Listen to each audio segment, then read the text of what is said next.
Music can make or break a movie. There are countless examples throughout film history that prove this. Star Wars, Gladiator, The Social Network. Is the intro to Star Wars the same if there's no music behind it? Is Jaws creeping up on his next victim as terrifying without the classic theme? Obviously, these movies would be missing a key piece of what makes them truly special. But how many movies are known for their lack of traditional score soundtrack or music? In this video, I want to take a look at No Country for Old Men, a movie that I think thrives on a lack of music.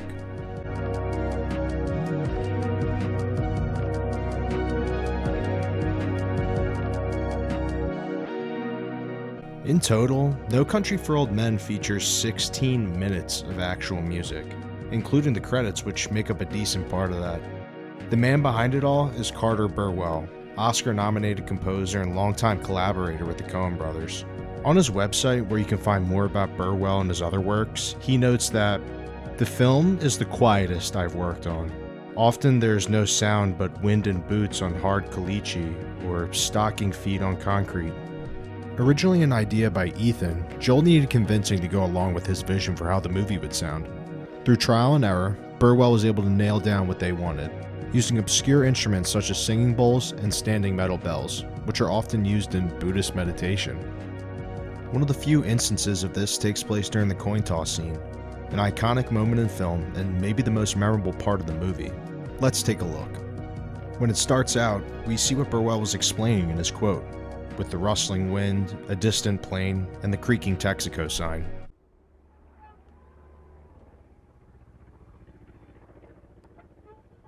Where suspenseful music would often fill the void, the creative decision to lay off allows us to hear things you often wouldn't notice in other movies, like the uncrumpling of the plastic peanut packaging.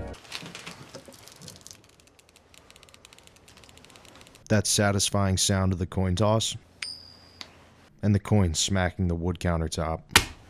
Then, we are able to hear a sustained ringing hum, gradually getting louder as the intensity ramps up, making the audience eager to learn the fate of the innocent gas station owner. Listen closely. Call it. All right. Heads then.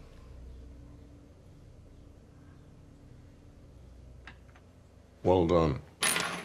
The choice of music perfectly complements what's going on in this scene, without taking anything away from it, something many movies suffer from at times. The placement of it is also perfect.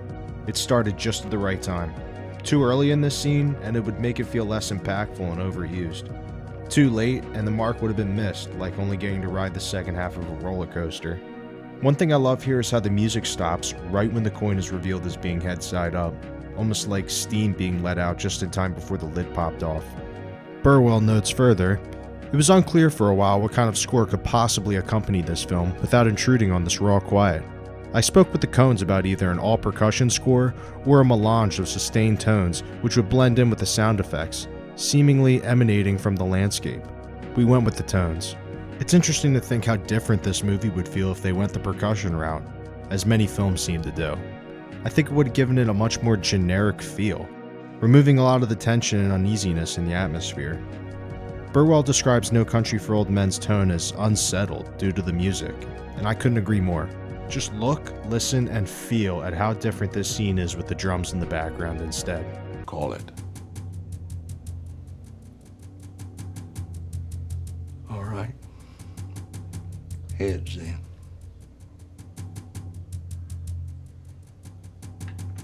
Well done. Alright, I know I'm no professional, and there's definitely a way to incorporate drums a little bit better than how I did, but you see what I mean? You get the point.